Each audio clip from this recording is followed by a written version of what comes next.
Prenez un instant, respirez profondément et permettez à votre esprit de s'apaiser. En ce lieu de quiétude, loin du bruit du monde, nous nous approchons d'une vérité profonde et souvent ignorée.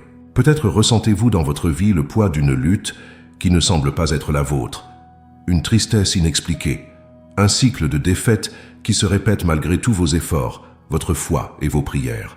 C'est comme nager à contre-courant d'une rivière invisible, où chaque progrès est suivi d'un recul épuisant. Vous vous demandez pourquoi la plénitude promise semble toujours hors de portée. Pourquoi les mêmes ombres qui ont plané sur vos parents et grands-parents semblent s'étendre sur votre propre destinée. Cette interrogation qui pèse sur votre âme est le point de départ d'une révélation, le premier pas vers une libération que vous n'osiez plus espérer. Sachez-le aujourd'hui, votre combat n'est pas vain, et votre questionnement a été entendu dans les cieux. Il existe une réponse, non pas une formule magique ou un rituel vide de sens, mais un principe divin, une clé spirituelle, forgée dans l'alliance éternelle scellée par le sang de Christ. Dieu, dans son infinie sagesse, a établi un protocole de libération. Une prière unique et puissante conçue pour démanteler les forteresses anciennes qui pèsent sur votre lignée. Ce que vous allez découvrir n'est pas simplement une série de mots à répéter, mais l'activation d'une autorité légale qui vous a été conférée à la croix. Préparez votre cœur à recevoir non seulement un enseignement, mais une arme spirituelle pour réécrire l'histoire de votre famille et réclamer l'héritage de bénédiction qui vous est dû.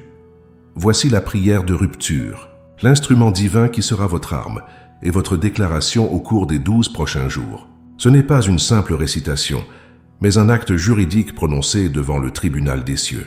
Chaque mot est pesé, chaque phrase est chargée d'autorité spirituelle. Il est recommandé de la prononcer à voix haute, avec conviction, car la puissance de la vie et de la mort est au pouvoir de la langue. C'est le moment d'engager votre cœur, votre esprit et votre âme dans ce dialogue sacré avec le Père, en vous tenant sur le fondement inébranlable du sacrifice de son Fils, Jésus-Christ.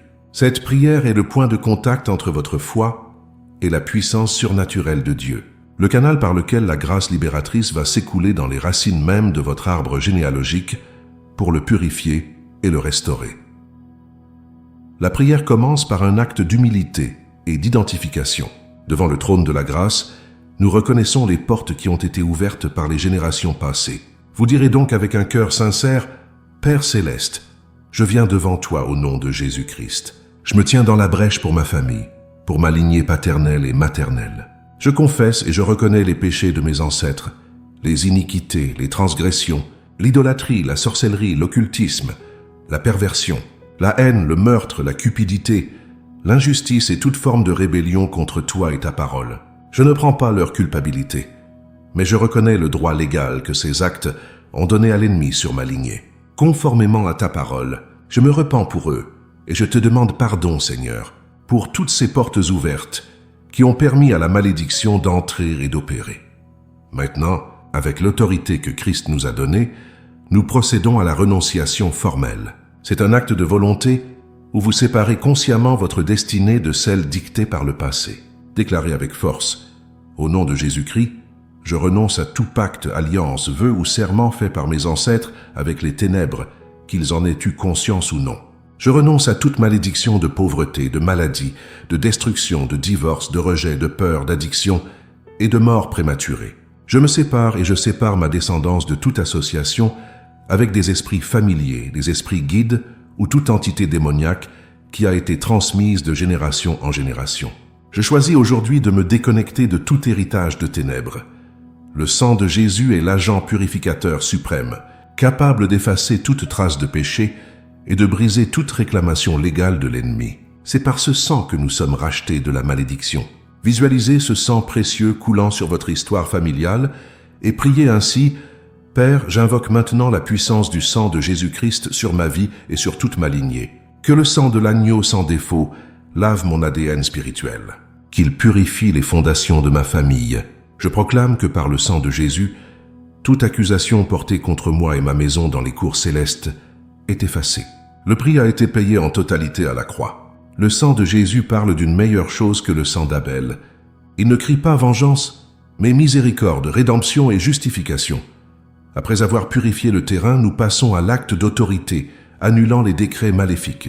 Une malédiction est un verdict prononcé dans le monde spirituel. En tant qu'enfant de Dieu, siégeant avec Christ dans les lieux célestes, vous avez l'autorité de renverser ces verdicts.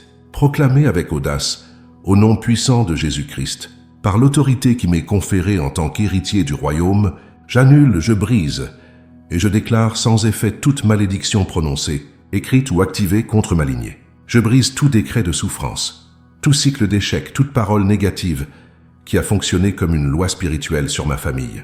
Je commande à toute forteresse ancestrale de s'effondrer maintenant. Les chaînes sont brisées, les portes de prison sont ouvertes.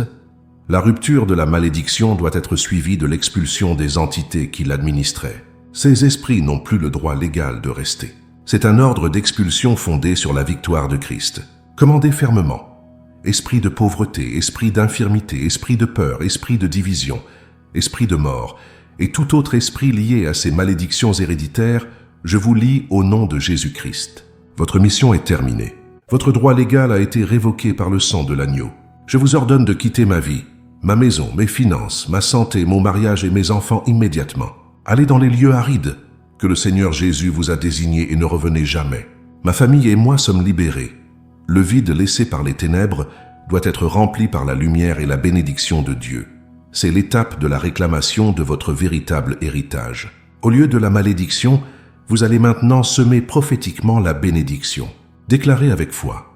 Père céleste, ayant renoncé à l'héritage de la malédiction, je reçois maintenant par la foi l'héritage de la bénédiction d'Abraham qui m'appartient en Christ. Je proclame que ma famille est bénie. Je déclare la bénédiction de la prospérité divine, de la santé divine, de l'unité familiale, de la faveur et de la longue vie. Je déclare que mes enfants et les enfants de mes enfants te serviront, Seigneur. Je reçois un nouvel héritage de grâce, de paix, de joie et de victoire. Enfin, nous scellons cette œuvre par la foi et la gratitude, érigeant un mémorial spirituel pour les générations futures. C'est un acte de clôture qui établit un nouveau précédent divin pour votre lignée. Concluez avec une louange confiante. Père, je te remercie pour ta fidélité et ta puissance de délivrance. Je scelle cette prière et ce travail de libération dans le nom du Père, du Fils et du Saint-Esprit. Je déclare qu'un nouveau fondement de bénédiction est posé aujourd'hui pour ma descendance. Je suis un point de rupture avec le passé et un portail de bénédiction pour l'avenir. Toute la gloire, l'honneur et la puissance te reviennent pour les siècles des siècles. Amen. Le fondement de cette démarche de libération n'est pas une invention humaine ni une tradition mystique, mais il est profondément enraciné dans le sol fertile des Écritures. Depuis les premières pages de la Genèse jusqu'aux dernières promesses de l'Apocalypse, la Bible révèle un principe constant. Les actions d'une génération ont des répercussions spirituelles sur les suivantes.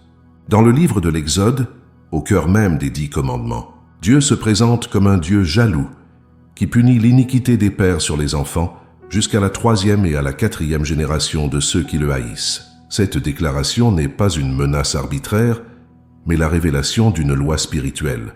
Le péché, en particulier l'idolâtrie et la rébellion, crée une brèche dans la haie de protection divine, donnant à l'ennemi un droit légal d'accès qui peut se transmettre comme un héritage empoisonné, affectant la santé, les finances et la paix des descendants.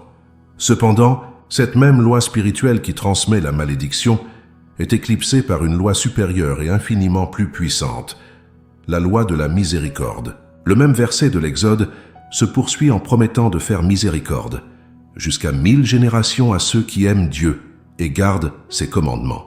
La volonté première et éternelle de Dieu n'est pas la malédiction mais la bénédiction. Les prophètes comme Ézéchiel ont été suscités pour clarifier ce principe, déclarant que l'âme qui pêche, c'est celle qui mourra, et que le Fils ne portera pas l'iniquité du Père. Cela signifie qu'à tout moment, une génération ou même un seul individu peut se lever dans la foi, se repentir et briser le cycle. Le passé n'est pas une condamnation inéluctable, mais un diagnostic qui appelle à un remède divin. Dieu a toujours pourvu une voie de sortie, une porte de restauration pour ceux qui choisissent de revenir à lui.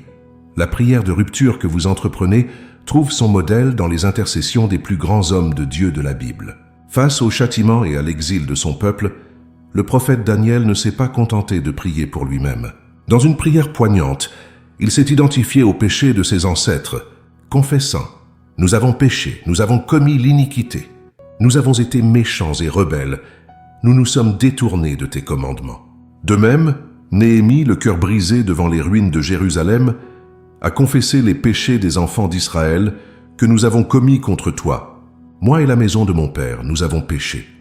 Cet acte d'identification n'est pas une prise de culpabilité, mais une reconnaissance humble du fondement légal sur lequel l'ennemi s'est tenu. C'est se tenir dans la brèche, comme un avocat devant le juge suprême, pour plaider la cause de sa lignée et invoquer la miséricorde divine. Le pouvoir absolu de cette prière ne réside pas dans la perfection de nos paroles, mais dans la perfection de l'œuvre accomplie à la croix. L'apôtre Paul, dans son épître aux Galates, nous livre la clé juridique de notre libération. Christ nous a rachetés de la malédiction de la loi, étant devenu malédiction pour nous. Sur le bois du calvaire, Jésus a pris sur lui non seulement nos péchés personnels, mais aussi le poids cumulé de toutes les iniquités de nos lignées. Il est devenu le point de rupture ultime. Chaque malédiction, chaque pacte ténébreux, chaque décret de souffrance a été cloué avec lui sur cette croix. Le sang qu'il a versé n'est pas seulement un agent de pardon, mais un agent de rachat. Il a payé la dette que nous ne pouvions pas payer, annulant l'acte dont les ordonnances nous condamnaient et qui subsistait contre nous. Par conséquent, la prière de rupture n'est pas une tentative de convaincre Dieu, mais une proclamation de la victoire déjà acquise par son Fils. Le choix d'un parcours de 12 jours pour cette œuvre de libération est chargé d'une signification prophétique profonde. Dans le langage symbolique de la Bible, le nombre 12 représente la perfection du gouvernement de Dieu, l'ordre divin et la plénitude de son peuple. Il y avait les 12 tribus d'Israël, formant la nation choisie. Jésus a choisi 12 apôtres pour établir les fondations de l'Église. La Nouvelle Jérusalem, la cité céleste, est décrite avec 12 portes, 12 fondements et son mur à 12 assises. S'engager dans ce processus pendant 12 jours, c'est déclarer prophétiquement que vous soumettez chaque aspect de votre vie et de votre héritage au gouvernement parfait de Dieu. C'est un acte de foi qui invite le roi des rois à détrôner les anciennes structures de malédiction et à établir son ordre divin, sa paix et sa plénitude à leur place. Au cours de ce voyage, le 3e jour marque une étape cruciale, celle du réveil et de la révélation. Le chiffre 3 dans les Écritures est intrinsèquement lié à la résurrection et à la manifestation de la vie divine. Jésus est ressuscité d'entre les morts le 3e jour, manifestant la victoire ultime sur la mort et les ténèbres. La divinité elle-même est une trinité, Père, Fils et Saint-Esprit. Jonas a passé 3 jours et 3 nuits dans le ventre du grand poisson avant d'être libéré pour accomplir sa mission. Ainsi, les 3 premiers jours de votre prière sont une période où le Saint-Esprit commence à opérer une résurrection dans votre esprit. L'espérance morte renaît, le voile de confusion commence à se lever et Dieu commence à révéler les racines cachées des problèmes que vous affrontez, vous préparant pour la rupture à venir. Le 7e jour représente le point culminant de la rupture, le moment de la cessation et du repos divin. Le chiffre 7 est le symbole biblique de la perfection, de l'achèvement et de la plénitude spirituelle. Dieu a créé le monde en 6 jours et s'est reposé le 7e, sanctifiant ce jour. Le cycle du sabbat, le cycle des fêtes de l'Éternel, tout tourne autour de ce chiffre divin. Il représente l'œuvre complète de Dieu.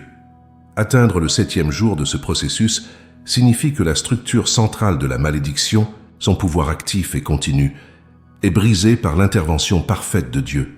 C'est un sabbat spirituel pour votre âme, un moment où vous entrez dans le repos de Dieu, sachant que le plus dur du combat est terminé. C'est un jour où beaucoup expérimentent un sentiment tangible de libération, un poids qui s'enlève, une paix qui commence à inonder leur être. Finalement, cette prière de rupture est l'exercice de l'autorité qui vous a été déléguée en tant qu'enfant de Dieu. Ce n'est pas une prière de supplication craintive, mais une déclaration de foi audacieuse. Jésus a dit à ses disciples, « Voici, je vous ai donné le pouvoir de marcher sur les serpents et les scorpions, et sur toute la puissance de l'ennemi, et rien ne pourra vous nuire. » L'apôtre Paul nous rappelle que nous sommes assis avec Christ dans les lieux célestes, bien au-dessus de toute domination, de toute autorité, de toute puissance. En prononçant ces décrets de libération, vous ne parlez pas depuis votre faiblesse terrestre, mais depuis votre position d'autorité en Christ. Vous appliquez la victoire de la croix à votre situation spécifique.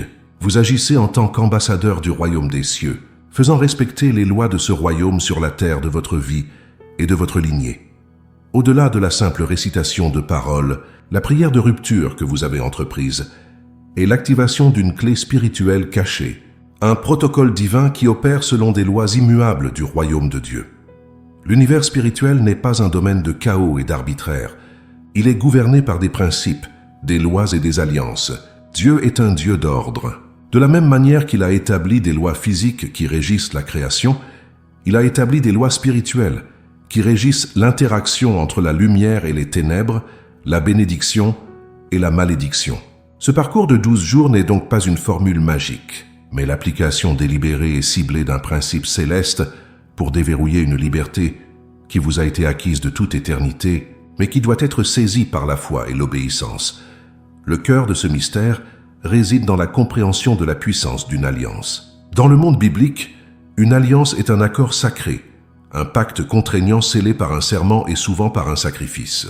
Les péchés de vos ancêtres, qu'il s'agisse d'idolâtrie, de sorcellerie ou de pactes conscients, ont établi des alliances illégitimes avec le monde des ténèbres, créant des documents juridiques que l'ennemi utilise pour réclamer un droit sur votre lignée. Cependant, à la croix, Jésus a institué une alliance nouvelle et éternelle, scellée non pas par le sang d'animaux, mais par son propre sang précieux.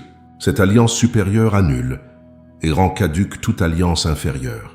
Votre prière de rupture n'est pas une négociation, c'est un acte juridique, où, en tant qu'héritier de la nouvelle alliance, vous vous présentez devant le tribunal des cieux et vous faites appliquer le verdict final et irrévocable prononcé au calvaire.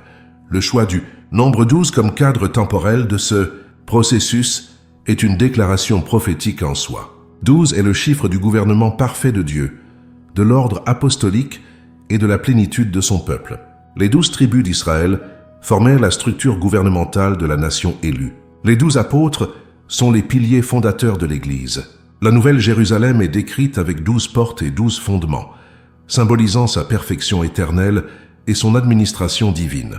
S'engager dans ce parcours pendant 12 jours, c'est déclarer prophétiquement que vous soumettez chaque aspect de votre vie, chaque mois de votre année, chaque tribu de votre héritage spirituel et génétique au gouvernement souverain du roi des rois. C'est un acte de détrônement des anciens pouvoirs et l'intronisation de l'ordre divin sur le territoire de votre lignée.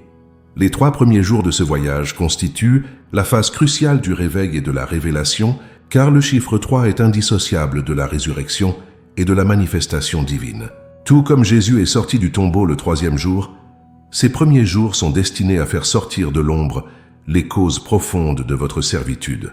Le Saint-Esprit agit comme un projecteur divin, illuminant des souvenirs oubliés, provoquant des rêves révélateurs ou vous donnant un discernement soudain sur l'origine d'un schéma destructeur dans votre famille.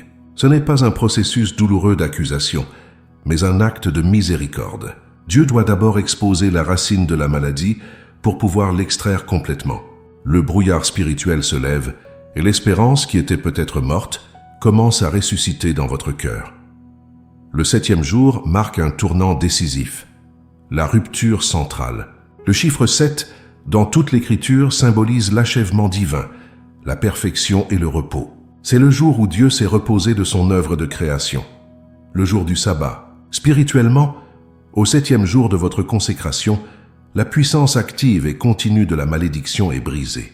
La structure principale de la forteresse ennemie s'effondre.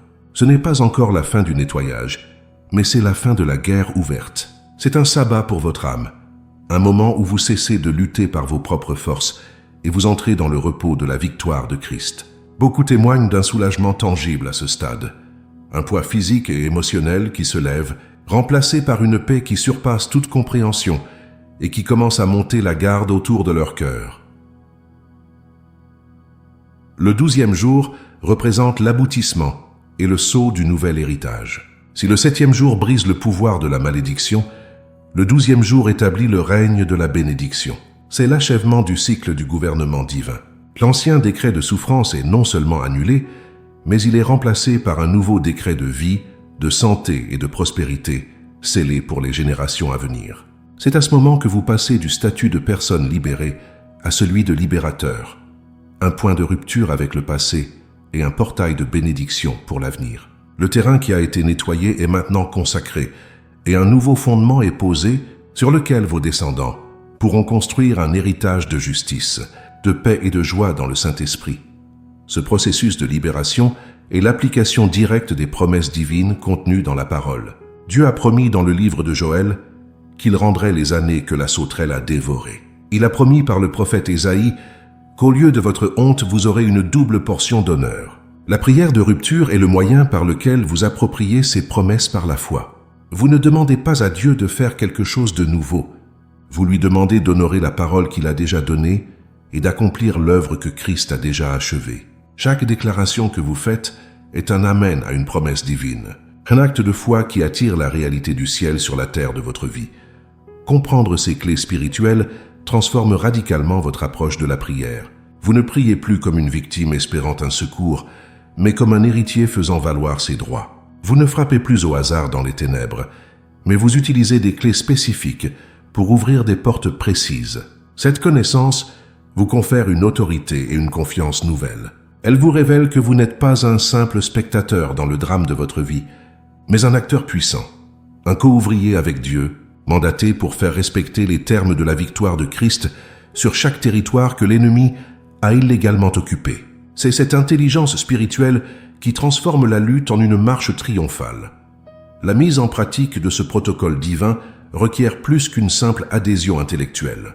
Elle exige un engagement discipliné de votre cœur, de votre temps et de votre volonté. Abordez ces 12 jours non comme une corvée religieuse, mais comme un rendez-vous sacré avec le libérateur de votre âme. Chaque jour est une étape construite sur la précédente. Un pas de plus qui vous éloigne de la terre de servitude pour vous rapprocher de la terre promise de votre héritage. La consistance est la clé qui maintiendra la pression spirituelle sur les forteresses ennemies jusqu'à leur effondrement total. C'est dans la fidélité quotidienne que la puissance de Dieu est libérée de manière exponentielle, transformant cet exercice spirituel en une expérience de transfiguration personnelle et familiale.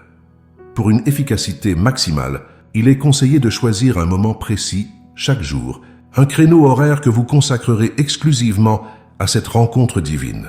L'aube naissante, avant que le tumulte du monde ne vienne solliciter votre attention, est un moment privilégié, un temps où le silence est propice à l'écoute de la voix de Dieu. De même, la fin de la soirée, lorsque les activités de la journée sont terminées, peut offrir un sanctuaire de paix pour vous recueillir. En dédiant un moment spécifique, vous déclarez au monde spirituel que cette démarche est votre priorité. Vous créez un autel de temps, un espace sacré où le ciel peut toucher la terre, et où votre intercession s'élève comme un encens de bonne odeur devant le trône de la grâce. L'engagement est pour une période ininterrompue de 12 jours. Ne voyez pas cela comme une contrainte, mais comme un cycle prophétique complet. Chaque jour représente une tribu de votre héritage spirituel que vous amenez sous le gouvernement de Christ. Manquer un jour reviendrait à laisser une brèche dans le mur de protection que vous êtes en train de reconstruire. Si, pour une raison impérieuse, un jour est manqué, il est préférable de ne pas abandonner mais de se repentir et de reprendre avec une détermination renouvelée en demandant au Saint-Esprit de combler cette lacune. La persévérance dans ce cycle complet est un acte de foi qui démontre à Dieu et aux puissances des ténèbres que vous êtes sérieux dans votre quête de liberté totale. Votre posture physique durant la prière est un langage en soi, une expression extérieure de l'attitude intérieure de votre cœur. Le fait de vous agenouiller est un acte puissant d'humilité, de soumission à la souveraineté de Dieu et de reconnaissance de votre dépendance totale à son égard. C'est la posture du suppliant qui s'abaisse pour que Dieu soit élevé. Alternativement, vous pouvez choisir de vous tenir debout, les pieds fermement ancrés au sol comme un soldat qui prend position sur le champ de bataille. Cette posture exprime votre autorité en Christ, votre refus de reculer et votre détermination à faire valoir le verdict de la croix. Alternez entre ces postures selon ce que le Saint-Esprit vous inspire, en laissant votre corps participer à la déclaration de votre esprit. Avant de prononcer les paroles de la prière de rupture, prenez quelques instants pour préparer le terrain de votre cœur. Commencez par un moment de silence, en invitant la présence du Saint-Esprit à remplir le lieu où vous vous trouvez. Demandez-lui de sonder votre cœur et de vous révéler tout péché non confessé, toute amertume ou tout manque de pardon qui pourrait faire obstacle. Confessez humblement ce qu'il vous montre et recevez la purification par le sang de Jésus. Cet acte de sanctification personnelle est essentiel, car il vous assure que vous vous approchez du trône de Dieu avec des mains pures et un cœur pur, pleinement aligné avec sa volonté pour votre délivrance. La prière de rupture doit être déclarée à voix haute. Vos paroles ne sont pas de simples pensées, elles sont des armes spirituelles, des décrets chargés d'autorité. La Bible nous enseigne que la création a été appelée à l'existence par la parole de Dieu. Et en tant que ses enfants, nos paroles prononcées avec foi portent une puissance créatrice et destructrice. En parlant, vous libérez la puissance de Dieu dans l'atmosphère. Prononcez chaque phrase avec conviction, non pas en criant avec colère, mais avec une autorité calme et ferme, comme un juge qui rend un verdict irrévocable. Vous ne demandez pas à l'ennemi de partir, vous lui ordonnez de partir, en vous appuyant sur l'autorité supérieure du nom de Jésus. Chaque jour, pendant les 12 jours, vous reprendrez la prière de rupture dans son intégralité, depuis la confession des péchés ancestraux jusqu'à la proclamation de la bénédiction. Ne la récitez pas de manière mécanique. Avant chaque section, prenez un instant pour méditer sur sa signification. Lorsque vous confessez les péchés, ressentez le poids de la repentance. Lorsque vous renoncez au pacte, engagez votre volonté de manière décisive. Lorsque vous invoquez le sang de Jésus, visualisez sa puissance purificatrice. Lorsque vous brisez les malédictions, exercez votre autorité royale. Cette implication de tout votre être transformera la prière d'une récitation en une transaction spirituelle vivante et puissante. Une fois que vous avez prononcé la prière de rupture et les ordres d'expulsion, ne vous précipitez pas pour reprendre vos activités. Restez dans une attitude d'écoute. C'est un moment crucial où le Saint-Esprit peut vous parler, vous donner des instructions spécifiques, ou vous révéler une image, une pensée ou un verset biblique. Il peut mettre en lumière une racine particulière de la malédiction sur laquelle vous devez vous concentrer. C'est dans ce silence post-prière que la stratégie de Dieu pour le nettoyage complet de votre lignée est souvent révélée. Cette phase de dialogue transforme le protocole en une relation intime et une collaboration active avec le Consolateur. Chaque session de prière doit impérativement se conclure par un temps de louange et de gratitude. La gratitude est le langage de la foi. En remerciant Dieu pour la délivrance avant même d'en voir toutes les manifestations, vous déclarez que vous croyez en sa parole et en la puissance de l'œuvre achevée de Christ. Remerciez le Père pour son amour, Jésus pour son sacrifice et le Saint-Esprit pour sa puissance agissante. Proclamez par la foi, c'est accompli. Je te remercie, Père, car les chaînes sont brisées et mon héritage de bénédiction est maintenant libéré. Cet acte de foi scelle votre prière et érige une barrière de louange que l'ennemi ne peut franchir pour venir semer le doute. Enfin, il est fortement recommandé de tenir un journal tout au long de ce parcours de 12 jours. Chaque jour, après votre temps de prière, prenez quelques minutes pour noter ce que vous avez ressenti, les pensées qui vous sont venues, les rêves que vous avez pu avoir la nuit précédente, ou toute écriture que le Saint-Esprit a mise en évidence. Documentez également les changements, même les plus subtils, dans votre humeur, dans vos relations ou dans l'atmosphère de votre maison. Ce journal deviendra un témoignage puissant de votre voyage de la servitude à la liberté, un mémorial de la fidélité de Dieu, qui non seulement renforcera votre propre foi, mais pourra un jour servir à encourager et à guider quelqu'un d'autre sur le même chemin de restauration. Le voyage de 12 jours sur lequel vous vous êtes engagé n'est pas une simple répétition mécanique, mais une progression divine orchestrée par le Saint-Esprit. Chaque jour est une étape distincte, une ascension spirituelle qui vous fait passer de la reconnaissance du problème à sa résolution complète. Considérez ce parcours comme la construction d'un édifice sacré.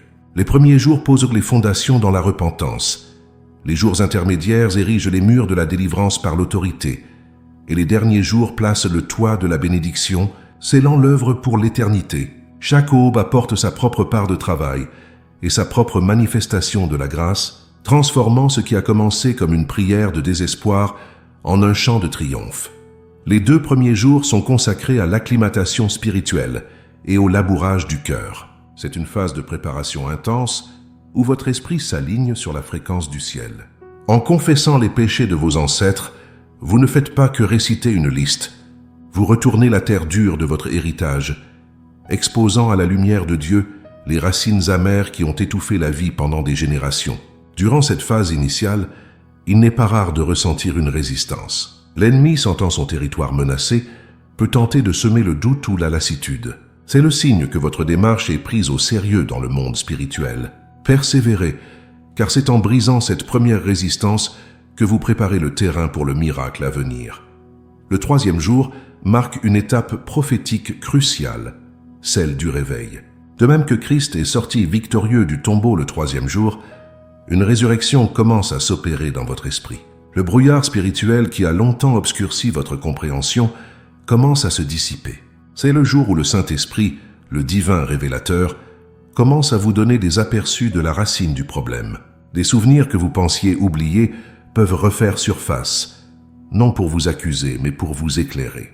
Vous pourriez recevoir une compréhension soudaine d'un schéma familial destructeur, voyant enfin comment les pièces du puzzle s'emboîtent. L'espérance, qui était peut-être ensevelie sous des années de déception, commence à respirer à nouveau.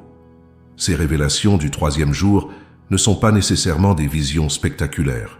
Elles se manifestent souvent de manière subtile, mais profonde. Cela peut être un verset biblique qui s'illumine d'une manière nouvelle et personnelle, une conversation anodine qui déclenche une prise de conscience, ou un rêve qui met en scène la dynamique spirituelle à l'œuvre dans votre lignée. Dieu parle le langage que votre cœur peut comprendre. Il expose non pour humilier, mais pour guérir. Chaque éclair de vérité est un coup porté à la fondation de la forteresse ennemie, l'affaiblissant de l'intérieur et vous préparant à la phase d'assaut directe qui va suivre. Les jours 4, 5 et 6 constituent le cœur de la confrontation. La lumière ayant exposé les œuvres des ténèbres, le conflit devient plus intense. C'est souvent durant cette période que la bataille spirituelle se fait le plus sentir. L'ennemi, voyant son droit légal révoqué et son influence contestée, peut intensifier ses attaques sous forme de pensées de découragement, de peur irrationnelle, de tensions relationnelles ou même de symptômes physiques. Il est impératif de comprendre que cette intensification n'est pas un signe d'échec, mais la preuve que la prière frappe sa cible avec une précision divine. C'est le moment de s'accrocher plus fermement que jamais à l'autorité du nom de Jésus. Durant cette phase de confrontation, votre persévérance est l'arme qui garantit la victoire. Chaque fois que vous prononcez la prière de rupture, vous ne faites pas que répéter des mots. Vous enfoncez un coin de la vérité divine plus profondément dans la structure de mensonge de l'ennemi. Vous agissez comme un exécuteur testamentaire céleste, faisant appliquer les termes de la victoire de Christ. Ne vous fiez pas à vos sentiments fluctuants, mais à la réalité immuable de la parole de Dieu. Tenez ferme, sachant que chaque déclaration affaiblit davantage la forteresse et vous rapproche du jour de la rupture décisive. Le 7e jour est le point culminant, le sabbat de votre délivrance. Dans le langage de Dieu, le chiffre 7 représente l'achèvement, la perfection et le repos. Après 6 jours de travail créateur, Dieu s'est reposé. De même, après 6 jours de combat spirituel intense, le 7e jour marque la rupture de la structure centrale de la malédiction. Le pouvoir actif et continu qui opérait dans votre vie est brisé. Ce n'est pas encore la fin du nettoyage, mais c'est la fin de la guerre ouverte. La colonne vertébrale de l'oppression est brisée par l'intervention parfaite de Dieu. L'expérience du 7e jour est souvent tangible et profondément personnelle. Beaucoup témoignent d'un sentiment de légèreté soudain, comme si un fardeau physique qu'ils portèrent depuis leur enfance avait été retiré de leurs épaules. Une paix qui surpasse toute intelligence. Une paix que le monde ne peut ni donner ni reprendre commence à monter la garde autour de leur cœur et de leurs pensées. Le bruit incessant de l'anxiété, de la peur ou de la colère qui constituait la bande sonore de leur vie est remplacé par un silence serein. C'est le premier souffle d'air pur, après une vie passée dans une prison spirituelle. Les jours 8, 9 et 10 sont consacrés au nettoyage et au déracinement. La forteresse principale étant tombée, il est temps de déblayer les décombres et de s'assurer qu'aucune racine cachée ne reste pour produire de mauvais fruits à l'avenir. Durant cette phase, le Saint-Esprit vous guidera dans un processus de guérison plus profond. Il peut vous amener à pardonner spécifiquement à certains ancêtres, à briser des habitudes de pensée ou des schémas comportementaux qui étaient liés à la malédiction. C'est un temps de purification où les résidus de l'influence ennemie sont lavés par le sang de l'agneau et la parole de votre témoignage. Le 11e jour est celui de la consécration du terrain reconquis. Le sol de votre vie et de votre lignée a été nettoyé et purifié. Il est maintenant temps de le dédier entièrement au Seigneur pour qu'il ne puisse plus jamais être réclamé par l'ennemi. C'est un acte prophétique où vous déclarez que votre famille, vos finances, votre santé et votre avenir appartiennent à Dieu seul. Vous passez de la démolition de l'ancien à la construction du nouveau. Vous posez la première pierre d'un nouvel autel familial, un lieu où la présence de Dieu sera honorée et où seules les bénédictions du ciel auront le droit de s'établir.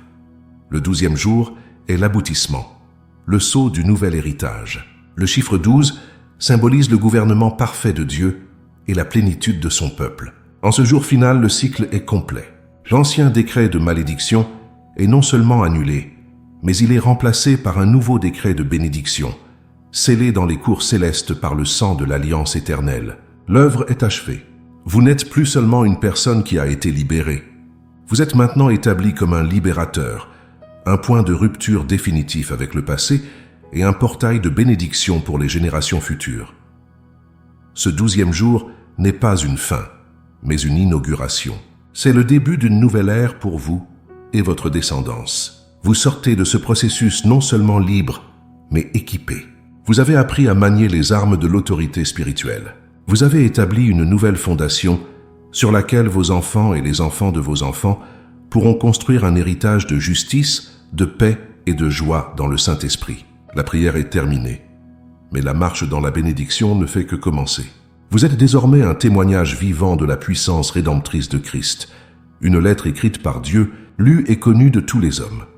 La puissance de ce protocole divin ne réside pas dans une théorie abstraite, mais elle est validée par d'innombrables vies transformées et confirmée par les Écritures elles-mêmes. Le témoignage n'est pas simplement une histoire encourageante. Dans le royaume de l'Esprit, c'est une arme. C'est la preuve tangible que la victoire de Christ est une réalité présente et accessible. Chaque personne qui sort de la servitude ancestrale devient une preuve vivante, un précédent juridique qui déclare aux puissances des ténèbres que leur règne est terminé et que le Dieu de la Bible est toujours le même, hier, aujourd'hui et éternellement. Considérez l'histoire de Jean-Pierre, un artisan de la région de Lyon, dont la famille, depuis 3 générations, était piégée dans un cycle d'endettement et de quasi-faillite. Chaque entreprise lancée avec espoir se terminait par des dettes, chaque période de prospérité était de courte durée, comme si une main invisible venait saboter leur succès juste avant qu'ils ne se solidifient. Jean-Pierre priait, travaillait sans relâche, mais le spectre de l'échec de son père et de son grand-père planait constamment sur lui, lui murmurant que son destin était déjà scellé. Lorsqu'il entreprit le parcours de 12 jours, les 3 premiers jours furent une révélation douloureuse. Le Saint-Esprit lui montra en songe une image de son arrière-grand-père, un homme qu'il n'avait jamais connu, faisant un vœu de pauvreté dans un contexte de mysticisme et de ressentiment envers les riches. Ce vœu prononcé avec force était devenu une loi spirituelle sur sa lignée. Pour la première fois, Jean-Pierre ne luttait plus contre un manque de chance, mais contre une forteresse spirituelle nommée et identifiée.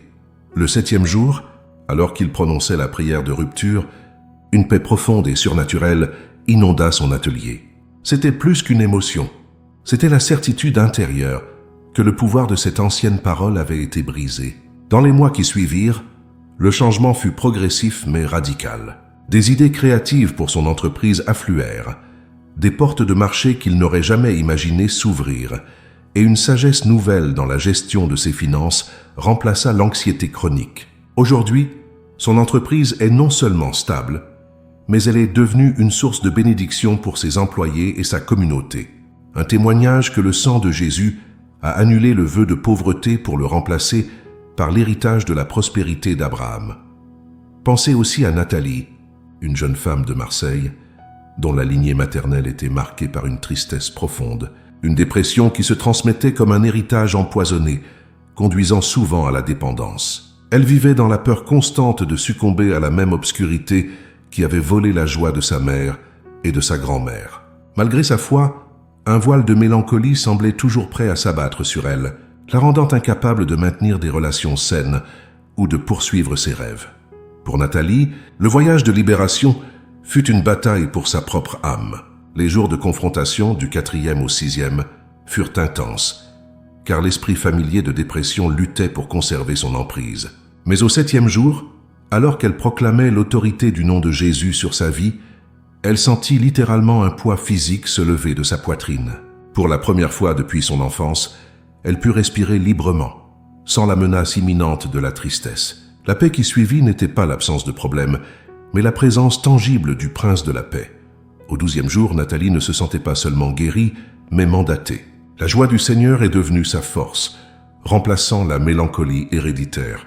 Elle a non seulement achevé ses études, mais elle s'est engagée dans un ministère d'aide auprès de femmes luttant contre la dépression, utilisant son propre témoignage comme une clé pour ouvrir leur prison. Elle est devenue un point de rupture, garantissant que ses futurs enfants naîtraient sous un ciel ouvert de joie et non sous le nuage sombre qui avait plané sur les générations précédentes. Ces transformations modernes ne sont que l'écho des principes de délivrance qui parcourent toute la Bible.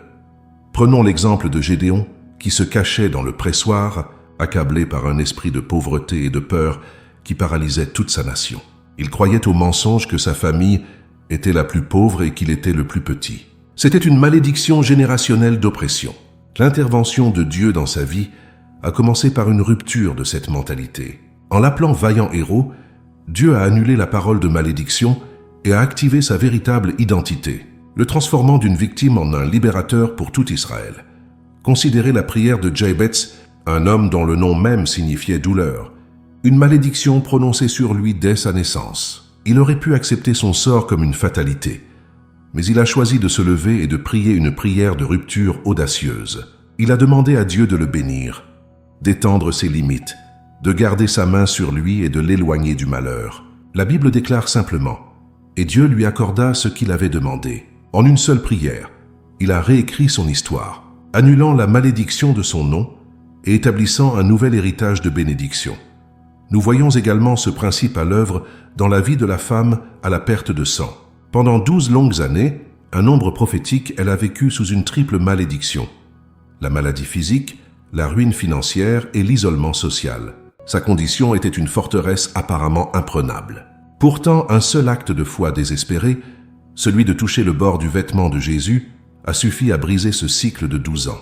Jésus a senti la puissance sortir de lui, confirmant qu'une transaction spirituelle avait eu lieu, une rupture instantanée et complète avec son passé de souffrance. L'histoire du peuple d'Israël, libéré de 400 ans d'esclavage en Égypte, est le témoignage ultime de la délivrance d'une malédiction générationnelle. L'esclavage était devenu leur identité, la servitude leur normalité. Mais Dieu s'est souvenu de son alliance avec Abraham, Isaac et Jacob. Par le sang de l'agneau appliqué sur les linteaux des portes, il a brisé le pouvoir du destructeur et a ouvert un chemin de liberté à travers la mer Rouge, menant une nation entière de la servitude à l'héritage. Ces récits, anciens et modernes, convergeant vers une vérité glorieuse et immuable, le Dieu qui a libéré Gédéon de la peur, qui a répondu à Jabez, qui a guéri la femme malade et qui a racheté Israël de l'esclavage, est le même Dieu qui se penche sur votre vie aujourd'hui. Les histoires de Jean-Pierre et de Nathalie ne sont pas des exceptions. Elles sont des invitations.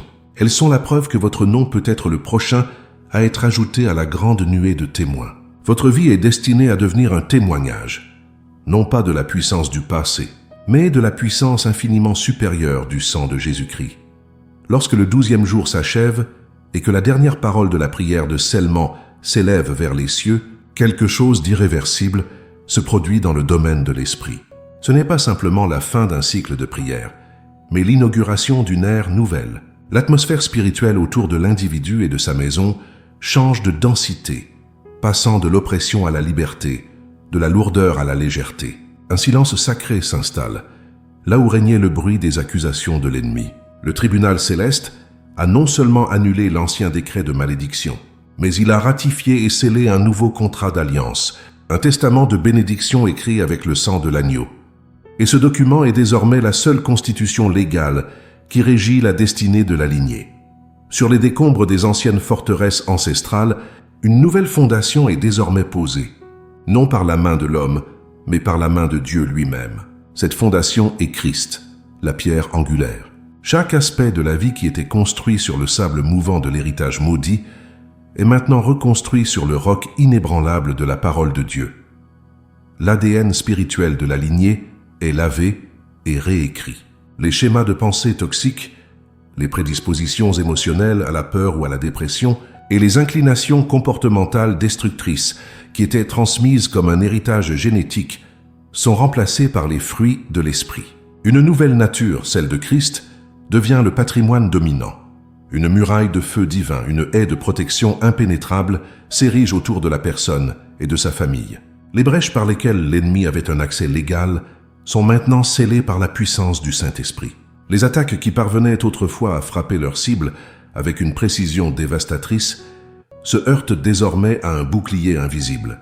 L'individu marche avec une nouvelle assurance, non pas par arrogance, mais avec la conscience profonde d'être gardé, protégé et caché dans le secret de la présence du Très-Haut. La peur de l'avenir, la crainte de la répétition des tragédies passées, est remplacée par une confiance sereine en la souveraineté et la bonté du Père Céleste. Le fleuve de la provision divine, longtemps obstrué par le barrage de la malédiction, se remet à couler avec abondance et puissance. Là où régnait l'esprit de pauvreté, manifesté par le manque chronique, les dettes et les échecs financiers, la bénédiction d'Abraham est libérée. Ce n'est pas seulement une prospérité matérielle, mais une surabondance dans tous les domaines de la vie. La santé divine remplace la maladie chronique. La sagesse divine guide les décisions, les relations brisées sont restaurées et des portes d'opportunités que l'on n'osait même pas imaginer s'ouvrent. La main de Dieu se manifeste par une faveur tangible, transformant le désert de la vie passée en un jardin fertile. La justice divine est rendue de manière éclatante. Pendant des générations, la lignée a peut-être subi l'injustice, la calomnie, le mépris ou l'oubli. Mais après le cycle de 12 jours, le juge de l'univers frappe de son marteau et prononce un verdict de réhabilitation. Le Seigneur restaure l'honneur qui a été volé. Il rend à la famille un nom qui est synonyme de bénédiction et d'intégrité. Les situations qui semblaient bloquées par des injustices humaines se dénouent soudainement en faveur de celui qui s'est confié en l'Éternel. Dieu lui-même devient le défenseur de la lignée, plaidant sa cause et lui restituant au centuple ce que l'ennemi avait dévoré. La paix qui surpasse toute intelligence devient la nouvelle atmosphère du foyer et du cœur. Le tumulte intérieur, l'anxiété chronique, les tourments nocturnes et les conflits relationnels qui étaient la norme sont chassés par la présence du prince de la paix. Cette paix n'est pas une simple absence de conflit, mais la présence active et tangible de la plénitude de Dieu. Elle monte la garde autour des pensées et des émotions, les empêchant d'être envahis par les mensonges et les intimidations de l'ennemi. Le foyer, autrefois un champ de bataille, devient un havre de paix, un avant-goût du ciel sur la terre. Une identité nouvelle et glorieuse est forgée dans le feu de ce processus. L'individu ne se voit plus à travers le prisme déformant des échecs de ses ancêtres. Les étiquettes de pauvre, malade, rejeté ou maudit sont arrachées et brûlées. Il se voit désormais tel que Dieu le voit, un enfant bien-aimé, un héritier du royaume, un vainqueur assis avec Christ dans les lieux célestes. Cette transformation de l'identité est la victoire la plus profonde, car elle change la façon dont la personne pense, parle et agit. Elle passe d'une mentalité de victime, subissant son destin, à une mentalité de roi ou de reine exerçant son autorité pour façonner un avenir glorieux. L'impact le plus profond et le plus durable de cette œuvre de libération se manifeste dans le destin des générations futures. Les enfants qui naîtront après cette rupture entreront dans le monde sur un terrain spirituel entièrement différent. Ils n'hériteront pas des chaînes, mais des clés du royaume. Ils ne commenceront pas leur vie avec un handicap spirituel, mais avec un héritage de bénédiction, de faveur et d'onction. Le cycle de la douleur est brisé pour toujours. Le libérateur a établi un nouveau précédent, traçant un chemin de justice et de victoire que sa descendance pourra suivre pour les siècles à venir. Celui qui a été libéré ne reste pas un simple bénéficiaire de la grâce. Il devient un canal de cette même grâce pour les autres. Son témoignage n'est pas une simple histoire, mais une arme puissante qui démolit les forteresses dans la vie de ceux qui l'entendent. Il est maintenant équipé d'une autorité et d'une compassion née de sa propre expérience. Il peut regarder ceux qui sont encore enchaînés, non pas avec jugement, mais avec l'assurance qu'il existe un chemin vers la liberté. Il passe du statut de captif libéré à celui de libérateur mandaté, un ambassadeur de la réconciliation et de la restauration pour un monde brisé. Au terme de ce voyage, le gouvernement de Dieu est fermement et définitivement établi sur la lignée. L'ordre divin a remplacé le chaos des ténèbres. La volonté de Dieu, qui est bonne, agréable et parfaite, est devenue la réalité dominante. Le passé a été racheté, le présent est sécurisé et l'avenir est rempli d'une espérance glorieuse. La victoire remportée n'est pas temporaire, mais éternelle. Un mémorial spirituel a été érigé, une stèle de la fidélité de Dieu qui proclamera à toutes les générations futures que le sang de Jésus-Christ est infiniment plus puissant que n'importe quelle malédiction et que rien ne peut séparer une lignée rachetée de l'amour de Dieu. Vous voici au terme de ce voyage de 12 jours.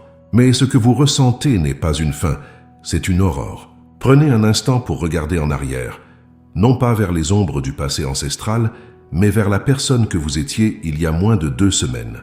Rappelez-vous le poids sur vos épaules, le brouillard dans votre esprit, le désespoir subtil qui colorait vos journées. Comparez cela à la quiétude qui habite maintenant votre âme, à la clarté qui illumine vos pensées, à l'espérance qui a pris racine dans votre cœur. Ce qui s'est produit n'est pas une simple amélioration émotionnelle, c'est une transfiguration spirituelle, une renaissance de votre destinée. Vous n'avez pas seulement prié, vous avez été reconstruit sur un fondement nouveau et éternel, celui de la victoire de Jésus-Christ. La liberté que vous avez reçue n'est pas une simple absence de chaîne, c'est la présence active et souveraine du roi. Ce n'est pas un vide laissé par le départ de l'ennemi, mais une plénitude remplie par le Saint-Esprit. Comprenez bien que cette liberté est un trésor précieux qui doit être gardé. L'ennemi, tel un voleur dépossédé, rôdera en cherchant une faille, une porte laissée entr'ouverte par le doute, la peur ou le retour à d'anciennes habitudes de pensée. Votre nouvelle vie n'est pas une existence passive, mais une marche active dans l'autorité. Chaque matin, vous devez choisir de vous revêtir de votre nouvelle identité, de proclamer la vérité de votre rédemption et de marcher comme un héritier du royaume et non plus comme un esclave du passé. Ce processus de 12 jours vous a sorti de la terre de servitude, mais il vous appartient désormais de posséder la terre promise de votre héritage. La délivrance vous donne le titre de propriété, mais la marche quotidienne par la foi vous permet de cultiver et de jouir de chaque parcelle de ce territoire. Saturez votre esprit de la parole de Dieu, car c'est elle qui renouvellera votre intelligence et vous empêchera de retomber dans les schémas de pensée de la malédiction. Faites de la louange votre arme et de la gratitude votre bouclier. Vous avez quitté l'Égypte. Ne laissez jamais votre cœur y retourner par la nostalgie des murmures ou l'oubli du miracle de la mer Rouge que Dieu a accompli pour vous. Votre vie n'est plus seulement votre propre histoire. Elle est devenue un témoignage vivant, une lettre écrite par Dieu pour un monde enchaîné. Les cicatrices de votre passé ne sont plus des marques de honte, mais des preuves de la puissance de guérison de votre Rédempteur. Vous avez été appelé, libéré et équipé pour être une lumière. Lorsque vous rencontrerez d'autres personnes luttant contre les mêmes courants invisibles que vous avez connus, vous ne les regarderez plus avec pitié, mais avec une compassion remplie d'autorité. Vous détenez maintenant les clés qui peuvent ouvrir leur prison, car vous connaissez le chemin de la liberté, l'ayant parcouru vous-même. Votre délivrance n'était pas seulement pour vous, mais pour tous ceux que votre nouvelle vie touchera. Soyez conscient que la réalité de votre victoire sera testée. Des pensées mensongères tenteront de s'infiltrer pour vous dire que rien n'a vraiment changé. Des circonstances contraires pourront surgir pour mettre votre foi à l'épreuve. Dans ces moments, ne vacillez pas. Tenez-vous fermement sur le verdict qui a été rendu dans les cours célestes. Répondez aux mensonges par la vérité, à la peur par la foi, à la pression par la proclamation. Vous ne combattez plus pour la victoire. Vous combattez depuis la victoire. La guerre a été gagnée à la croix, et votre rôle est désormais celui d'un soldat de la paix, faisant respecter les termes de la capitulation de l'ennemi sur le territoire de votre vie. Marchez donc désormais, non comme quelqu'un qui espère être libre, mais comme quelqu'un qui l'est véritablement. Levez la tête, car votre rédemption est acquise. Votre nom de famille n'est plus associé à la malédiction, mais à l'alliance éternelle scellée dans le sang de Jésus. Vous êtes un point de rupture avec le passé et un portail de bénédiction pour l'avenir. Que chaque pas que vous faites soit un acte de culte, chaque parole que vous prononcez une déclaration de foi, et chaque jour de votre vie un monument à la gloire de celui qui vous a appelé des ténèbres à son admirable lumière. Votre histoire a été réécrite. Allez, et vivez la plénitude de votre nouvel héritage.